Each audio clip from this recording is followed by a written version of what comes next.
প্রতি গুরুত্বপূর্ণ কিছু অধ্যায় আমি উপস্থাপন করব, আল্লাহ তৌফিক এনায়েত করেন ইনশাআল্লাহ তাআলা। ইসলামের পাঁচটা স্তম্ভের কথা বলা হয়েছে। আব্দুল্লাহ ইবনে ওমর রাদিয়াল্লাহু তাআলা আন قال قال رسول الله صلى الله عليه وسلم শাইদা লাহু বিখামসিন আরবাতিন বিল খামসিন। ইসলামের ভিত্তি পাঁচটি বিষয়ের উপরে। এক নম্বর হচ্ছে কালিমা, ঈমান। দুই নম্বর হচ্ছে আকিমুস সালাত, নামাজ। তিন নম্বর হচ্ছে আতুজ যাকাত, যাকাতের বিধান। চতুর্থ নম্বর হচ্ছে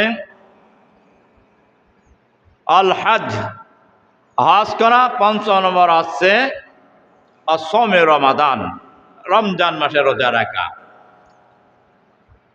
তো ইসলামের গুরুত্বপূর্ণ বিধানের মধ্যে যাকাত একটি খুবই গুরুত্বপূর্ণ অধ্যায়, বিধায় এবং স্তম্ভ, রুকুন, ফাউন্ডেশন।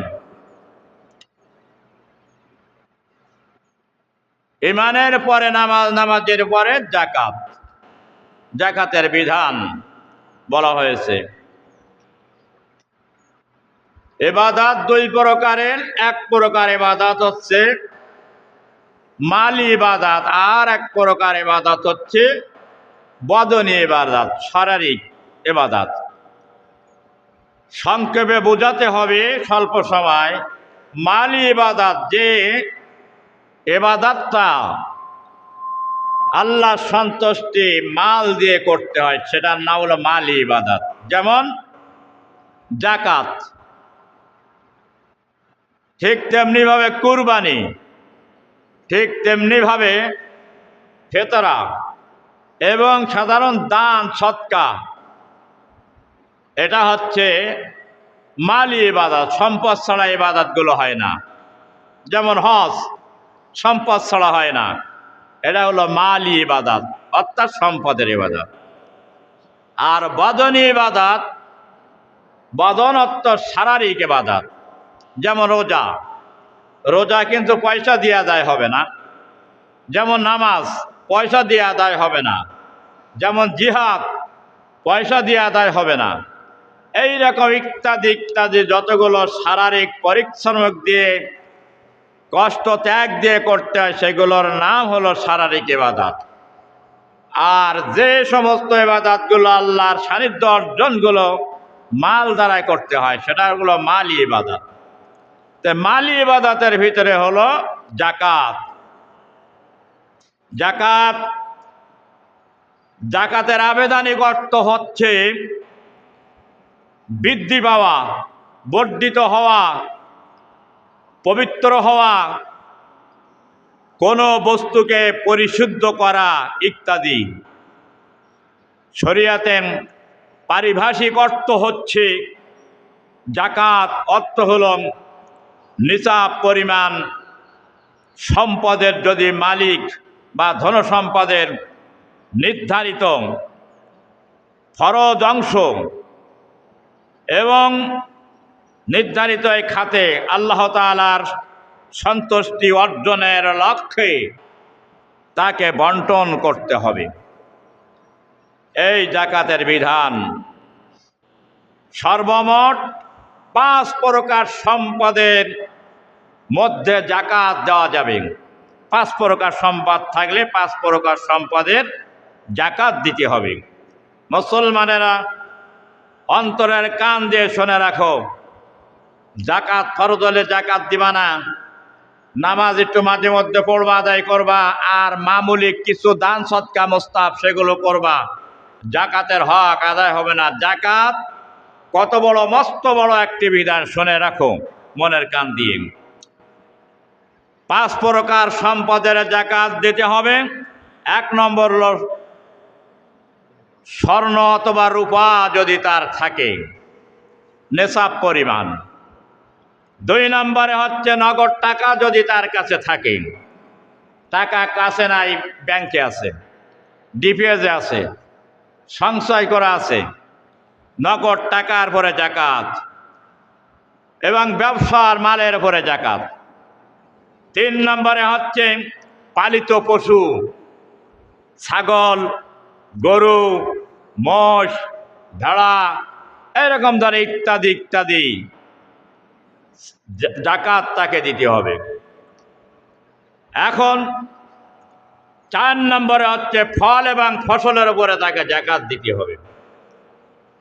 শুধু ফল ফসল উৎপাদন করলেই হবে না, সকল প্রকার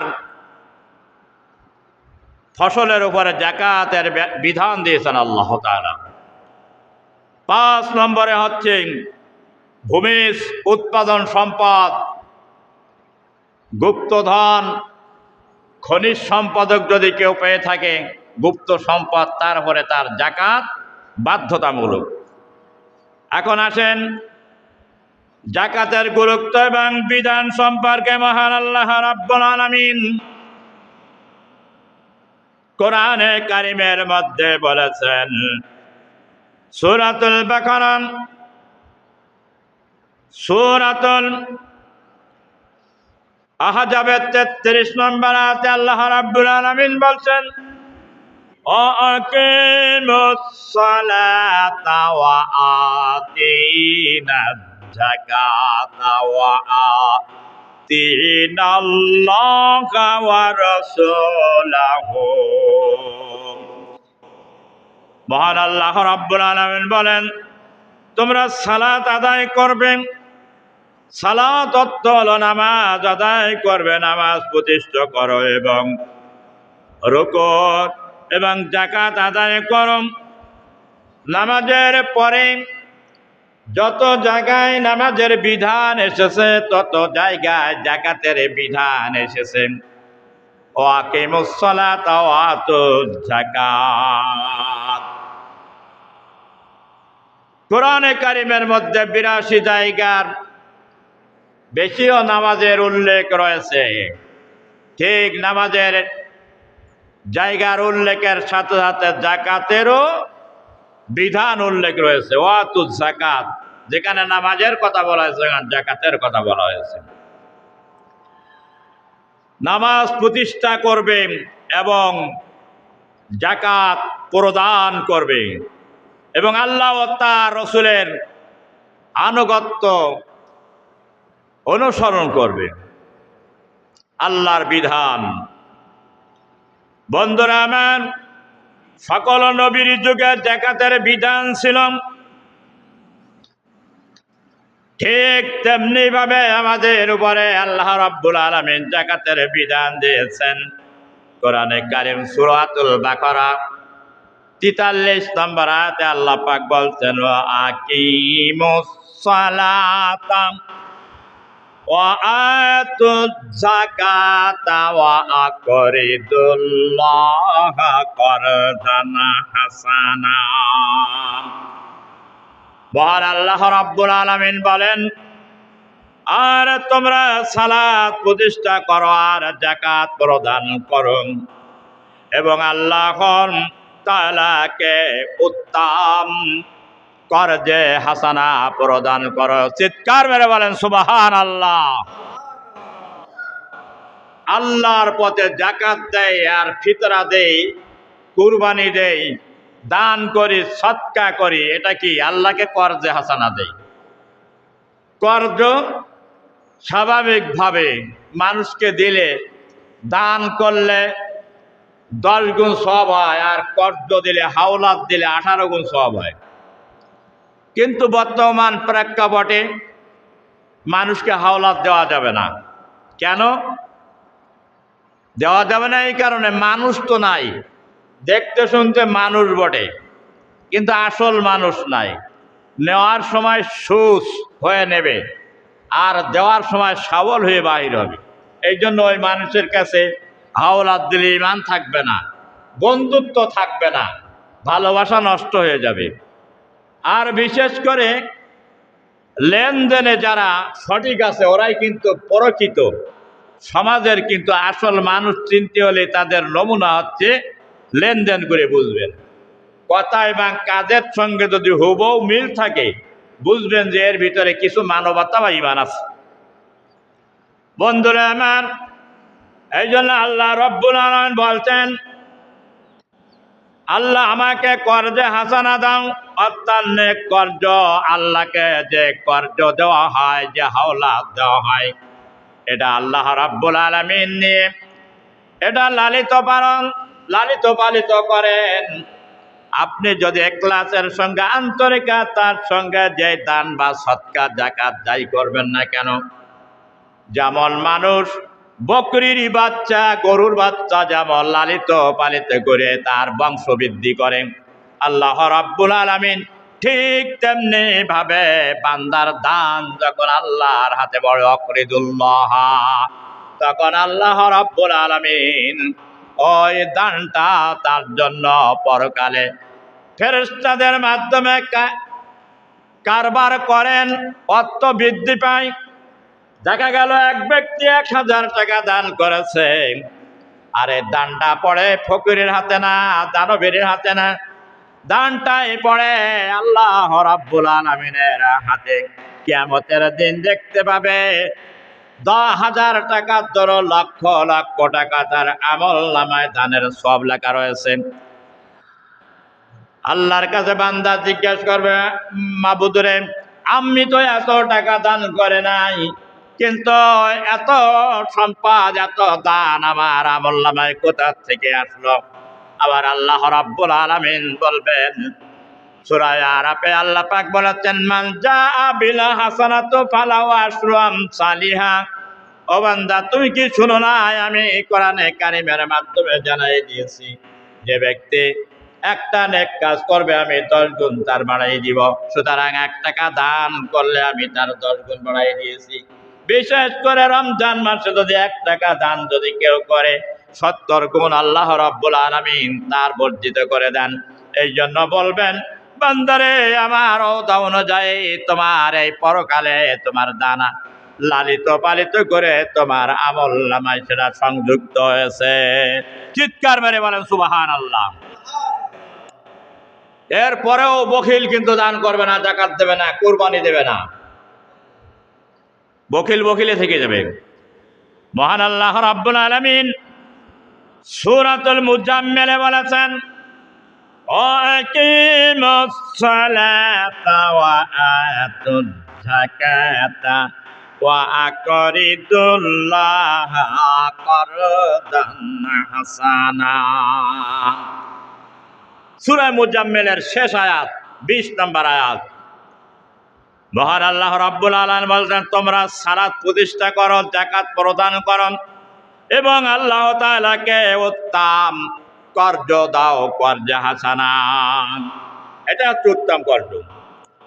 মহান আল্লাহ রাব্বুল আলামিন কোরআনে কারীম সূরাতুল বাকারা 110 নম্বর আয়াতে বলেছেন, ওয়া আকিমুস সালাতা ওয়া আতুজ যাকাতা ওয়া মা তুকদ্দিমু লিআনফুসিকুম মিন খায়রিন তাজিদুহু ইনদাল্লাহ ইন্নাল্লাহা বিমা তা'মালুনা বাসীর। আল্লাহ রাব্বুল আলামিন বলেন, তোমরা সালাত প্রতিষ্ঠা করো এবং যাকাত প্রদান করো, আর তোমরা নিজেদের জন্য যে সমস্ত সৎ কাজ, সৎকর্ম আগে প্রেরণ করবে, তা আল্লাহ রাব্বুল আলামিনের নিকটে উত্তম হিসাবে পাবে। এবং তোমরা যা করছো, মহান আল্লাহ রাব্বুল আলামিন নিশ্চয় আল্লাহ তাআলা সব বিষয়ে তিনি দেখছেন। বাসীর, বিমা তা'মালুনা বাসীর, আল্লাহ সবকিছু জানেন এবং সবকিছু তিনি দেখতে পান। চিৎকার মেরে বলেন সুবহানাল্লাহ। ভাইরা আমার, বন্ধুরা আমার, মহান আল্লাহ রাব্বুল আলামিন কোরআনে কারীম সূরাতুল হজের 41 নম্বর আয়াতে বলেছেন, আল্লাযীনা মাক্কান্নাহুম ফিল আরদি ওয়া আকামুস সালাত ওয়া আতুজ যাকাতা ওয়া আমারু বিল মারুফি ওয়া নাহাউনা আনিল মুনকার ওয়ালিল্লাহিল আকিবাতুল উমুর। সূরাতুল হজের ৪১ নম্বর আয়াত আল্লাহ পাক বলছেন, এতক্ষণ ধরে আল্লাহ রাব্বুল আলামিন যাকাতের আদেশ দিলেন। যাকাত তো দেওয়াই লাগবে, ব্যক্তিগতভাবে, সামাজিকভাবে। এরপরে আল্লাহ পাক বলছেন রাষ্ট্রীয়ভাবেও দেওয়া লাগবে। আমি যদি এই ভূখণ্ডের কোন দল বা কোন সম্প্রদায়কে শাসন ক্ষমতা যদি দান করি, তাহলে তারা ৪টি কাজ করবে।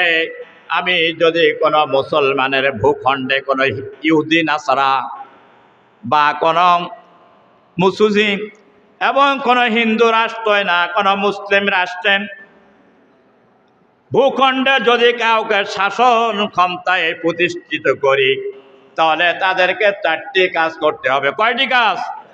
জোরে, কয়টি কাজ? ৪টি।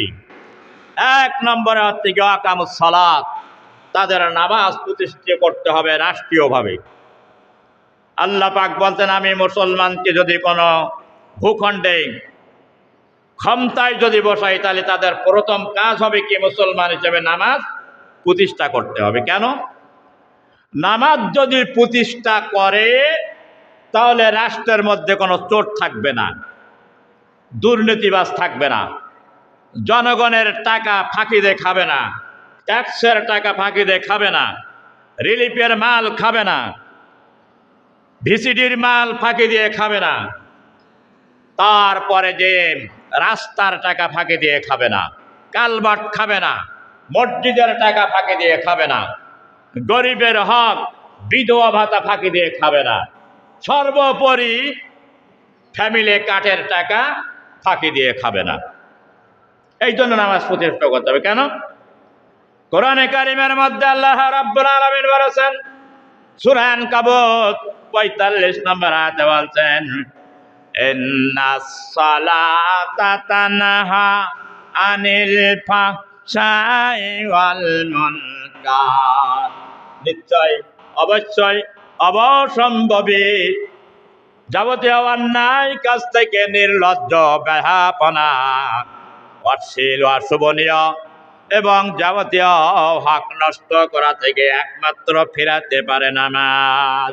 চিৎকার মানে সুবহানাল্লাহ কবেন না? এই মাওয়া করে বললেন আরো জোরে। তাহলে নামাজ এই জন্য রাষ্ট্রীয়ভাবে প্রতিষ্ঠা করতে হবে।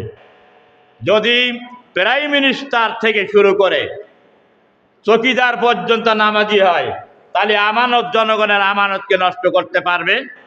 কথা বলেন, পারবে? এই জন্য আইনের আসনে যেগুলো বসেছে, সেখানে আইনের চেয়ারে বসে বেআইনি আইন করে। কেন?